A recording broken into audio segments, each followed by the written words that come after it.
ইতিমধ্যেই সান মেরিনকে 2-1 গোলে হারিয়েছে বাংলাদেশ। তবে সেসব ছাপিয়েও রক্ত গরম হামজা চৌধুরী। হামজাকে পেছন থেকে কোণে মারা হয়েছে।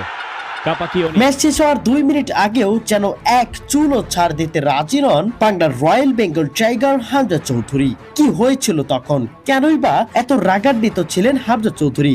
চলুন দেখে নেই বিস্তারিত রিপোর্টে।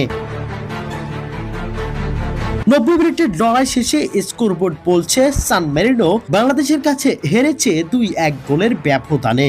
কিন্তু এই জয় শুধু একটা স্কোর লাইন নয়, এটা ছিল ইতিহাসের সর্বপ্রথম জয় বাংলাদেশের কোনো ইউরোপীয় মাটিতে কোনো ইউরোপীয় দলের বিপক্ষে।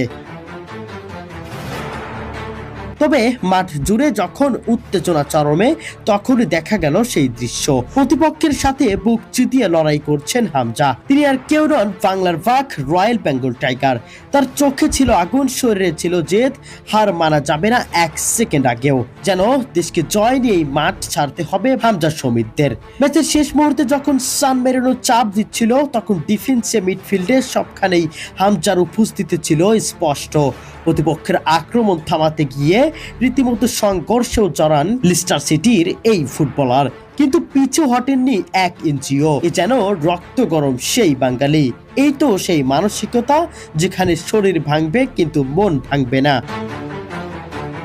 ম্যাচের যখন বাকি আর মাত্র 1 মিনিট, তখন বল রিসিভ করতে গিয়ে সান মেরিনোর একজন ফুটবলার হামজাকে পিছন থেকে ধাক্কা মারে। ঠিক তখনই হামজা তার ঘাড় ধরে উল্টিয়ে দেন এবং সেই সাথেই চোখে চোখ রাগিয়ে এগিয়ে যান হামজা চৌধুরী। হামজাকে ধাক্কা দিলেই সাথে সাথেই যেন বাংলাদেশের ফুটবলাররা একত্রিত হয়ে প্রতিবাদ করতে এগিয়ে আসে, যেন হামজাই তাদের কাছে সবকিছু। হামজার গায়ে এক চুল পরিমাণ আঘাত পড়লে ছাড় দিবেন না দেশের সতীর্থরা। এটাই যেন বাঙালির পরিচয়, এটাই যেন বাংলাদেশের সত্যিকারের রক্তের পরিচয়। তবে শেষ পর্যন্ত সান মেরিনকে 2-1 গোলে হারিয়ে ইউরোপের মাটিতে এটাই প্রথম জয় বাংলাদেশের। এই ঐতিহাসিক জয়ের মধ্যে দিয়ে এই মাঠ ছেড়েছেন হামজা সমিতরা।